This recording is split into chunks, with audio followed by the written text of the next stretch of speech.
নদিয়ার মায়াপুরে রাস্তার পাশে থাকা ব্যবসায়ীদের সরে যেতে করজোড় করলেন পঞ্চায়েত সমিতির সহসভাপতি তাপস ঘোষ। মুখ্যমন্ত্রীর নির্দেশকে মান্যতা দিয়ে এবার নদিয়ার মায়াপুরে রাস্তার পাশে গড়ে ওঠা ফুটপাত ব্যবসায়ীদের হঠাতে করজোড় করে অনুরোধ করে নবদ্বীপের পঞ্চায়েত ও পুলিশ প্রশাসন। রাস্তার পাশের ফুটপাত দখল করেই চলছিল দোকান। কারোর দোকানের বয়স 20 তো কারোর আবার 30। এই দোকানের ভরসাতেই হকারদের সংসার চলে। কিন্তু মুখ্যমন্ত্রী মমতা বন্দ্যোপাধ্যায় ফুটপাত দখল হয়ে যাওয়া নিয়ে ক্ষোভ প্রকাশ করেন সাম্প্রতিক এক প্রশাসনিক বৈঠকে। তারপরই দখল হয়ে যাওয়া ফুটপাত ফিরিয়ে আনতে অতি তৎপর হয়ে উঠেছে জেলা প্রশাসন। ইতিমধ্যে পশ্চিমবঙ্গের বিভিন্ন সরকারি জায়গা ও রাস্তার জবরদখল হটাতে সক্রিয় হয়েছে পৌরসভা, পঞ্চায়েত ও পুলিশ প্রশাসন। নদিয়ার মায়াপুরে জগন্নাথ দেবের রথযাত্রার ঠিক আগে এদিন মায়াপুরে চলল জবরদখল করে থাকা ব্যবসায়ীদের হটা অভিযান। তবে কোনো বুলডোজার দিয়ে নয়। নবদ্বীপের পঞ্চায়েত সমিতির সহসভাপতি তাপস ঘোষ রাস্তার পাশে থাকা ব্যবসায়ীদের সরে যাওয়ার জন্য করজোড় অনুরোধ করলেন।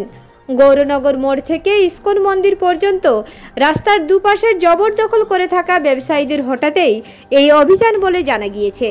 অবৈধভাবে জবরদখলকারী দোকানদারদের সরকারি জায়গায় ছেড়ে দেওয়ার জন্য 2 দিন সময় দেওয়া হয়েছে। এদিনের এই অভিযানে উপস্থিত ছিলেন নবদ্বীপ পঞ্চায়েত সমিতির সহসভাপতি তাপস ঘোষ, মায়াপুর বামনপুকুর 2 নম্বর গ্রাম পঞ্চায়েতের প্রধান মৈত্রী ঘোষ সহ পুলিশের একাধিক আধিকারিকরা। এরপরই নবদ্বীপে পঞ্চায়েতের সমিতির সহসভাপতি তাপস ঘোষ বলেন, ব্যবসায়ীদের কাছে অনুরোধ করলাম নবদ্বীপে বেড়াতে আসা তীর্থযাত্রী এবং পুণ্যার্থীদের যাতে তাদের মন্দিরে ঢোকার সময় কোনো অসুবিধা না হয়। মুখ্যমন্ত্রীর হয়ে আমি আপনাদের কাছে করজোড়ে অনুরোধ করলাম যাতে প্রশাসনকে কোনো আইন প্রয়োগ করতে না হয়। সমবেত উদ্যোগে এই প্রয়াস সফল হবে বলে তিনি আশা প্রকাশ করেন। তীর্থযাত্রী, বহিরাগত যত পুণ্যার্থী তাদের এই মন্দিরে ঢোকার সময় যাতে কোনো অসুবিধা না হয়। মুখ্যমন্ত্রীর হয়ে নবদ্বীপ পঞ্চায়েত সমিতি হয়ে আমি তাপস ঘোষ তোমাদের কাছে বড় জোরে অনুরোধ করি যেন প্রশাসনকে আইন প্রয়োগ করতে না।